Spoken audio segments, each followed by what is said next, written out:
भगवान राम ने आखिर क्यों माता सीता को घर से निकाल दिया था जब वो गर्भवती थी। आप सोच रहे होंगे कि भगवान राम ने गलत किया, मगर ऐसा नहीं है। आपको बता दें कि माता सीता के कर्मदंड थे, जिसकी वजह से माता सीता को गर्भावस्था में वनवास जाना पड़ा था।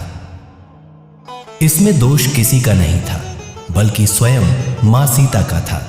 जी हाँ, पद्म पुराण में लिखा है कि जब माता सीता मात्र 5 वर्ष की थी, तब वो एक दिन अपनी सहेलियों के साथ बगीचे में खेलने गई थी। वहीं एक पेड़ पर तोती बैठी थी, जो अपने तोते को राम कथा सुना रही थी। अयोध्या में राम जन्मे हैं, राम दशरथ के पुत्र हैं, राम का श्रृंगार अति सुंदर है। यहाँ जनकपुर में धनुष तोड़कर राम सीता से विवाह करेंगे। तोती को ये कहानी इसलिए मालूम थी क्योंकि तोती और तोता वाल्मीकि जी के आश्रम में रहा करते थे, जहां रोजाना वाल्मीकि जी अपने शिष्यों को राम कथा सुनाते थे। तो इस तोती ने भी राम कथा खूब सुनी थी और रट भी ली थी। उसके बाद तोती और तोता उड़ते उड़ते जनकपुर बस गए आकर।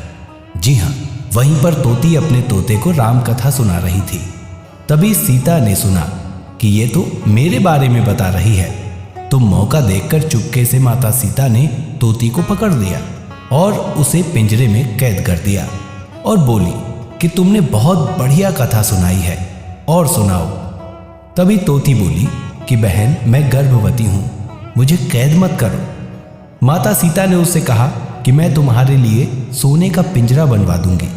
यकीन मानिए, माता सीता ने रातों रात सोने का पिंजरा बनवाया भी, और तोती से कहा कि इसमें रहो और तुम्हें जो खाना हो वो बोलो, मैं तुम्हें खिलाऊंगी, पर तुम मेरे पास रहो।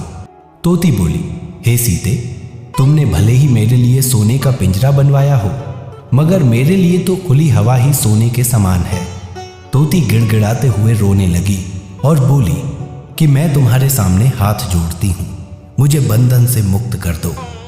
मगर उस वक्त माता सीता निर्दयी और स्वार्थी बन गई, जिसके चलते वो तोती बेचारी तड़प तड़प कर मर गई। उस वक्त तोती को मरा देख तोते ने माता सीता को श्राप दिया कि हे सीता, तुमने मेरी पत्नी को मुझसे गर्भावस्था में दूर किया है। जाओ, मैं भी तुमको श्राप देता हूँ कि जब तुम गर्भवती होगी तो तुमको भी तुम्हारा पति खुद से दूर कर देगा।